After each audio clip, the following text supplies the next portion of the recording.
ಲೋಕಸಭೆಯ ಇಂದಿನ ಪ್ರಶ್ನೋತ್ತರ ಕಲಾಪದಲ್ಲಿ ಕೇಂದ್ರ ಹಣಕಾಸು ಸಚಿವೆ ನಿರ್ಮಲಾ ಸೀತಾರಾಮನ್ ಸಹಾರಾ ಸಮೂಹ ಸಂಸ್ಥೆಗಳು ಮತ್ತು ಪಿಎಸಿಎಲ್ ಲಿಮಿಟೆಡ್ನಲ್ಲಿ ಹೂಡಿಕೆಯಾಗಿದ್ದ ಹಣವನ್ನು ಇಂದಿಗೂ ವಾಪಸ್ ನೀಡುವ ಪ್ರಕ್ರಿಯೆ ನಡೆಯುತ್ತಿದೆ ಎಂದು ತಿಳಿಸಿದರು. ಕಲಾಪದಲ್ಲಿ ಪಾಲ್ಗೊಂಡ ಅವರು ಸಹಾರಾ ಗುಂಪಿಗೆ ಸಂಬಂಧಿಸಿದ ಪ್ರಕರಣಗಳನ್ನು ಸುಪ್ರೀಂ ಕೋರ್ಟ್ ಮೇಲ್ವಿಚಾರಣೆಯ ಸಮಿತಿ ನಿರ್ವಹಣೆ ಮಾಡುತ್ತಿದೆ. ಸಹಕಾರಿ ಸಚಿವಾಲಯದ ಸ್ಥಾಪನೆ ಬಳಿಕ ಸಹಾರಾ ಸಂಸ್ಥೆಗೆ ಸೇರಿದ 4 ಸಹಕಾರಿ ಸಂಸ್ಥೆಗಳಲ್ಲಿ 10,000 ರೂಪಾಯಿಗಿಂತ ಕಡಿಮೆ ಪ್ರಮಾಣದ ಹಣ ಹೂಡಿಕೆ ಮಾಡಿದವರಿಗೆ ಹಣವನ್ನು ಮರಳಿ ನೀಡಲಾಗಿದೆ ಎಂದು ತಿಳಿಸಿದರು.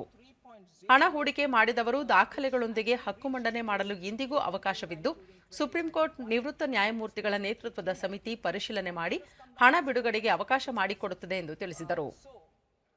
ಮುದ್ರಾ ಸಾಲ ಯೋಜನೆಯ ಅನುತ್ಪಾದಕ ಆಸ್ತಿ ಪ್ರಮಾಣ ವರ್ಷದಿಂದ ವರ್ಷಕ್ಕೆ ಇಳಿಕೆಯಾಗುತ್ತಿದ್ದು, ವಾಣಿಜ್ಯ ಬ್ಯಾಂಕುಗಳು, ಪ್ರಾದೇಶಿಕ ಗ್ರಾಮೀಣ ಬ್ಯಾಂಕ್ ಆರ್ಆರ್ಬಿ ಮತ್ತು ರಾಜ್ಯ ಸಹಕಾರಿ ಬ್ಯಾಂಕುಗಳಲ್ಲಿ ಅನುತ್ಪಾದಕ ಪ್ರಮಾಣ ಕಡಿಮೆಯಾಗಿದೆ. ಪ್ರಸ್ತುತ ಮುದ್ರಾ ಸಾಲದ ಶೇಕಡಾ 2.10% ಪ್ರಮಾಣವನ್ನು ಅನುತ್ಪಾದಕ ಆಸ್ತಿ ಎಂದು ಗುರುತಿಸಲಾಗಿದೆ ಎಂದು ತಿಳಿಸಿದರು. ಜಿಎಸ್ಟಿ ಪರಿಹಾರ ಉಪಕರದ ಸಂಗ್ರಹವನ್ನು 2022ಕ್ಕೆ ಅಂತ್ಯಗೊಳಿಸಲಾಗಿತ್ತು. ಬಳಿಕ ಪುನಃ 2026ರ ಮಾರ್ಚ್ವರೆಗೆ ವಿಸ್ತರಿಸಲಾಗಿದೆ. ಕೋವಿಡ್ ಕಾಲದಲ್ಲಿ ರಾಜ್ಯಗಳಿಗೆ ಜಿಎಸ್ಟಿ ಪರಿಹಾರ ನೀಡುವ ಉದ್ದೇಶದಿಂದ ಸಂಗ್ರಹಿಸಲಾದ ಸಾಲವನ್ನು ಮರುಪಾವತಿ ಮಾಡುವ ನಿಟ್ಟಿನಲ್ಲಿ ಜಿಎಸ್ಟಿ ಪರಿಹಾರ ಉಪಕರದ ಸಂಗ್ರಹವನ್ನು ಮುಂದುವರಿಸಲಾಗಿದೆ ಎಂದು ತಿಳಿಸಿದರು. Collective decision making process that happens in the council, it has been extended till March 26 only because during the COVID time, since there was no collection for the GST, the assured GST compensation which had to be paid to the states could not be paid, and we had to borrow to pay it. The borrowing happened with the council's approval. The collection of the cess after June 30th, 2022 is only for paying that loan taken to pay the GST.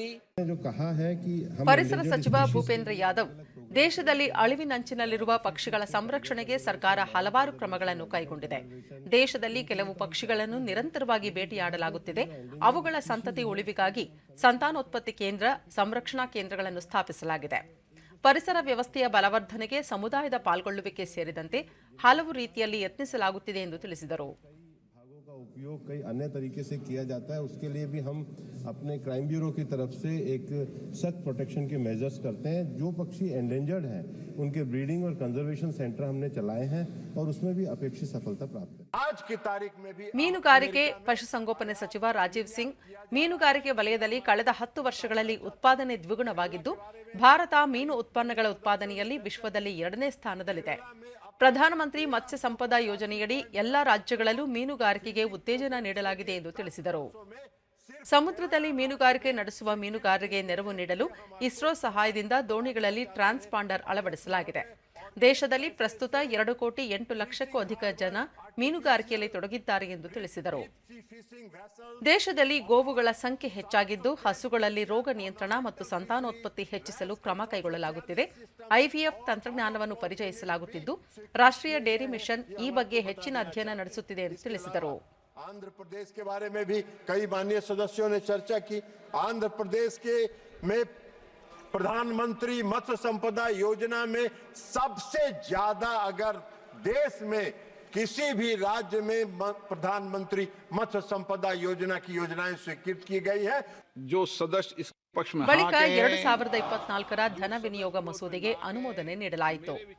ಈ ಸಂದರ್ಭದಲ್ಲಿ ಪ್ರಧಾನಿ ನರೇಂದ್ರ ಮೋದಿ, ಗೃಹ ಸಚಿವ ಅಮಿತ್ ಶಾ, ರಕ್ಷಣಾ ಸಚಿವ ರಾಜನಾಥ್ ಸಿಂಗ್ ಸೇರಿದಂತೆ ಎಲ್ಲಾ ಸಚಿವರು ಉಪಸ್ಥಿತರಿದ್ದರು. अब सभा विधेयक पर खंडवार विचार करेगी. प्रश्न ये कि खंड 2 से 4 विधेयक का अंग बने. जो सदस्य इसके पक्ष में हाँ कहें, जो सदस्य विरोध में ना कहें. मेरे विचार में निर्णय हाँ वालों के पक्ष में, हाँ वालों के पक्ष में खंड 2 से 4 विधेयक का अंग बना.